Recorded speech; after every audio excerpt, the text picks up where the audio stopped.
Alrighty then, quick update, midweek update from the workshop, and in front of you see 1, 2, 3 Yamaha FJRs. So it's kind of a combination of things. That one and that one are both 2011s. That one was never in police. It was originally set up for the police, but they had overstock and it got sold, never having been used by the police. So that came in for a tank filled with yuck. When I say yuck, it was the rustiest thing I've ever seen in my life. I won't describe it in too much detail in case you're eating, but the stuff in there had gone terribly bad because the cap had been left partially open, and the chap that owned that bike lived next to the sea, so the salt water got in, broke up the petrol, rusted the tank out. So we're trying an experiment in here. I will show you the other part of the experiment. So let me put this on pause and we'll go over there. So rusty tank, and inside obviously you've got the fuel pump. So that's the other part of the experiment.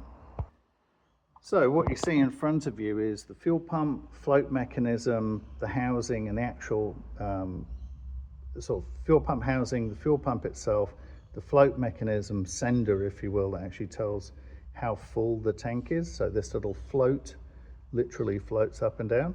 When I put this in the Evaporust, not a sponsor, but perhaps should be, given the amount of rusty stuff we've got, nudge, nudge, wink, wink.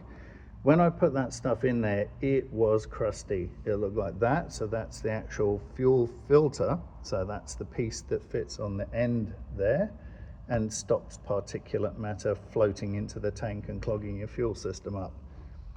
It was all horrible yellow, brown disgustingness, and now after 2 days in the Evaporust, you can just about make out the residue, that rusty residue. That's all rubbing off, so that will all come off with my fingers.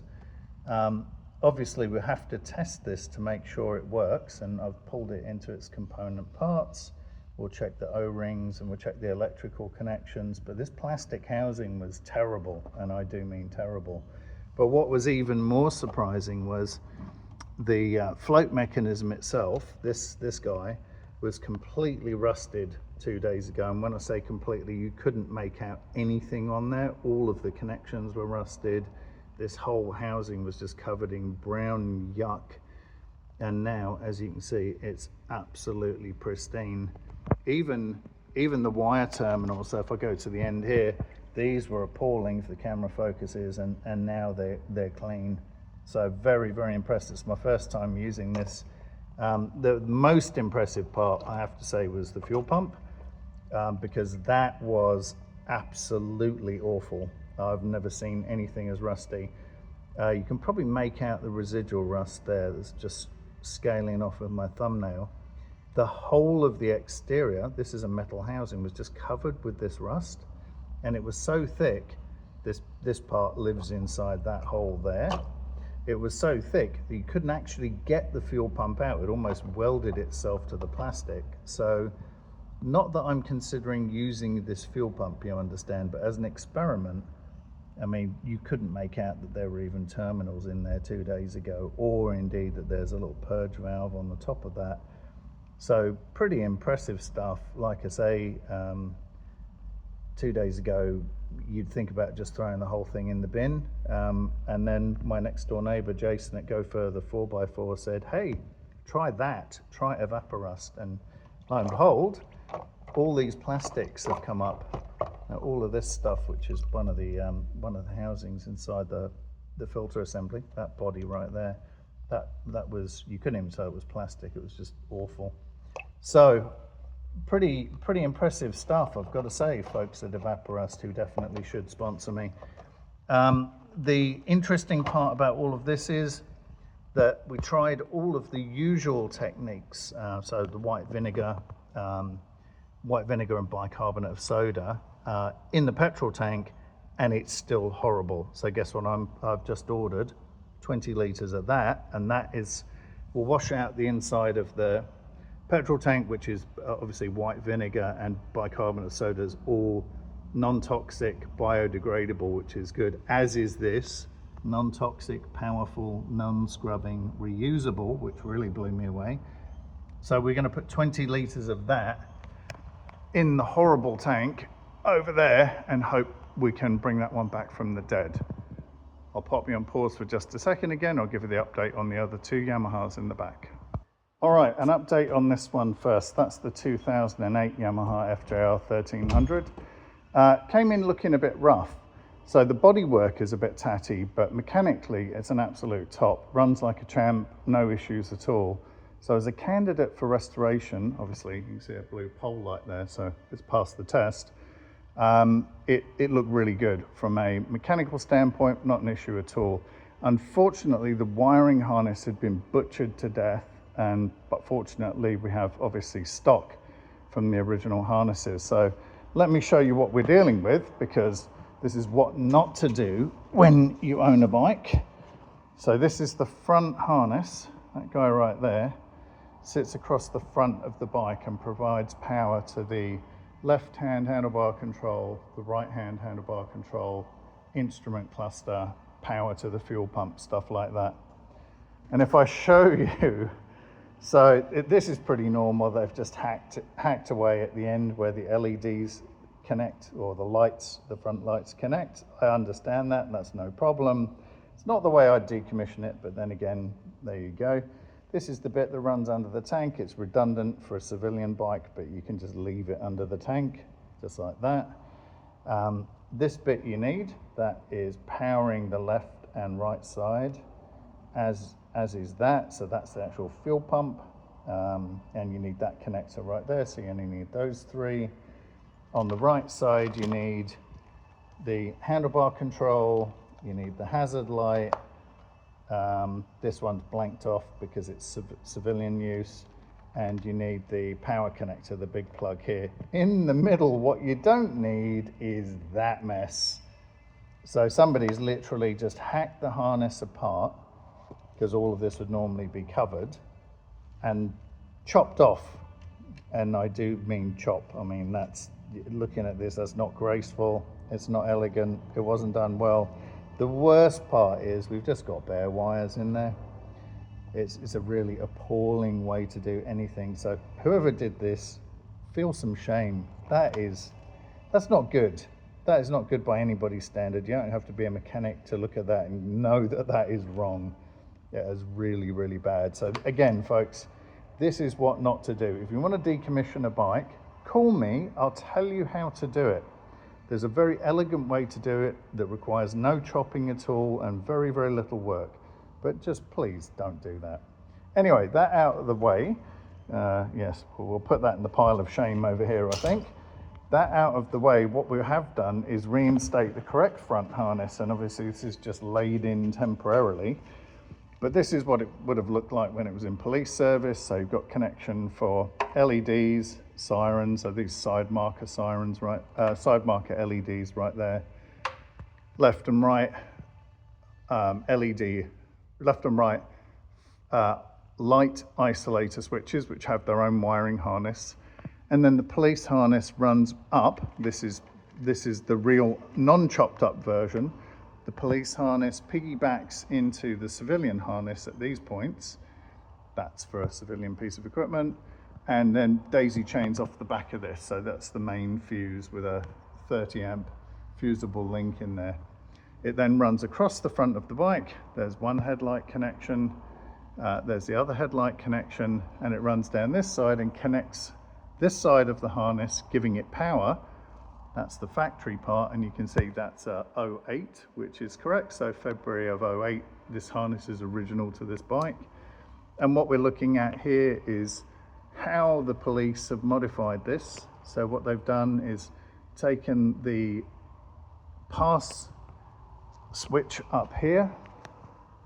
That would be a high beam pass. And they've modified the wiring both inside the harness here and then cut it down here. And they use this, that combination right there, which goes back up to the handlebar control, basically like that, to create a push to talk for the radio and communication system. So I've done dozens of these bikes, and this is very, very common to see this all hacked apart because they've modified the harness. But it's easily recovered, and in this case, this has actually been really quite gently decommissioned. So that's the original wire that would have gone into the plug that sits here. They've tucked that away, so that was actually up the back there. And then, as I say, that and that go together, and you can see that is a match. So if it didn't come off of this bike, it certainly came off one very similar. The cut mark is very, very similar. So that's why I've chosen this bike as a candidate for restoration. The forks are in really good shape. It rides really nicely, and we were able to find a donor bike with a terrible fuel tank to use for a parts bike. So I know that sounds horrible, it is kind of sacrilegious, but because the bodywork was tatty on this, but the mechanicals were excellent, we're able to use the really good bodywork from that bike, which is a 2011, on the 2008. They're the same model, the same equipment from 08 to 12, and we're able then to swap over things like handlebar covers, because these are a bit tatty, you know, clean stuff up. So I've given the brake lever a light clean, reposition all the switch gear. You're not supposed to have that big space, that's supposed to be that way.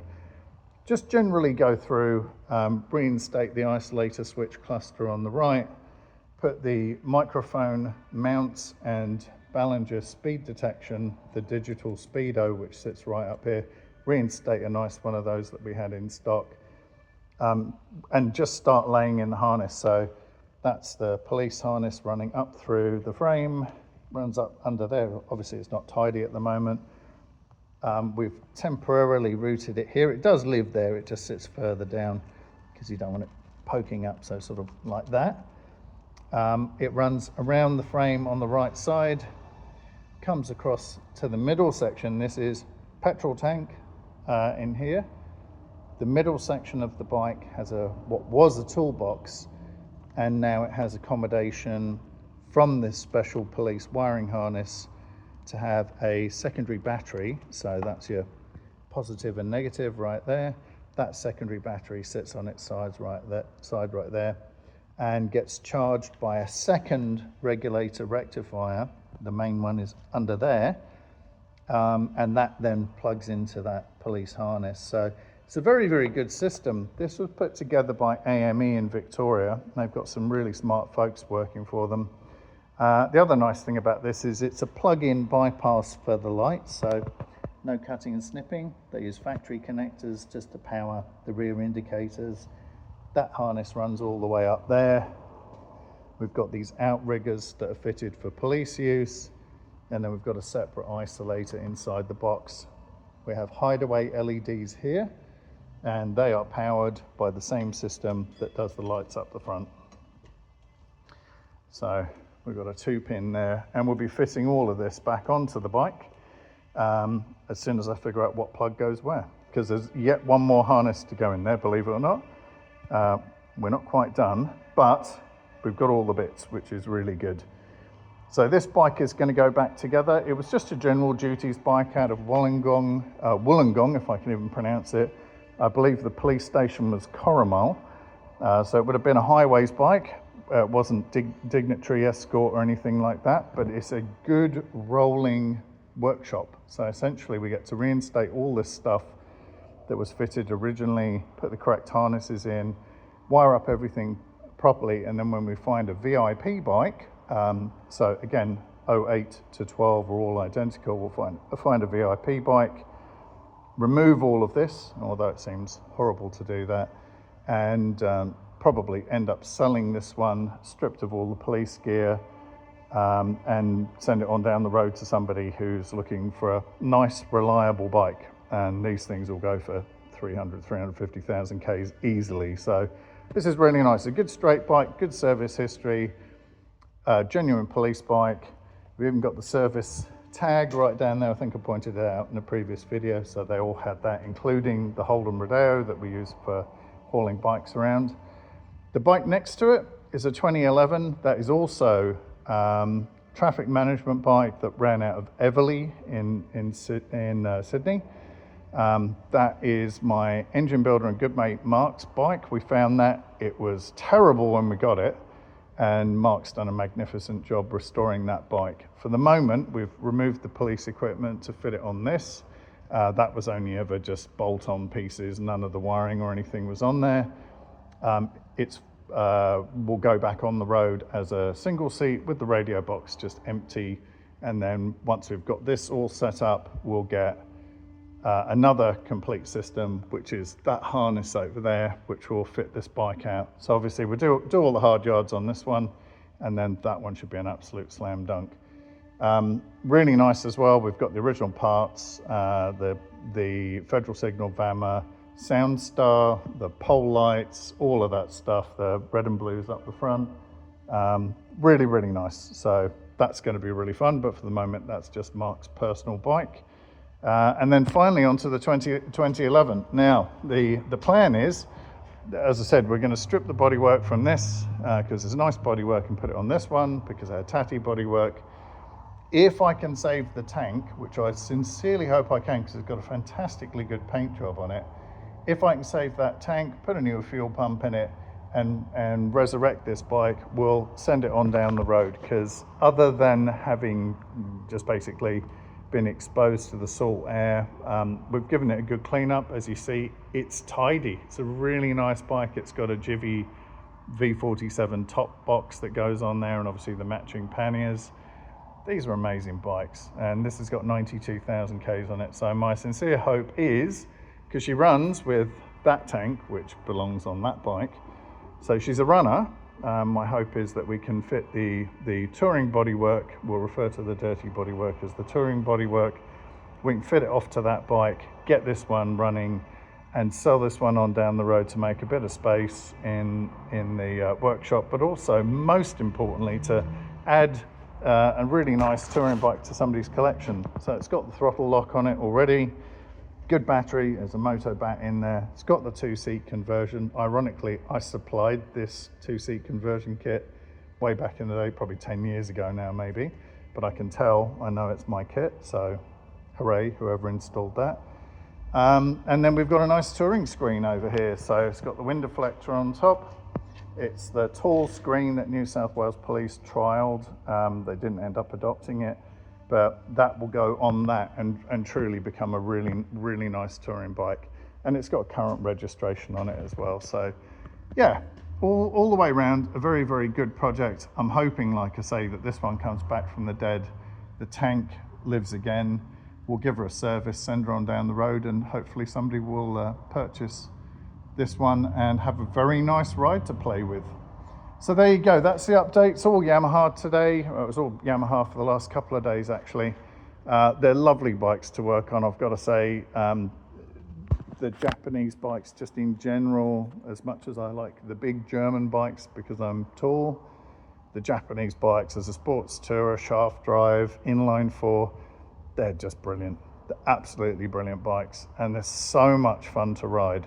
So watch for a video where myself and Mark will be both on one of these. Mark's wife has threatened to take the video of us both looking like John and Ponch from Chips, which should be quite funny.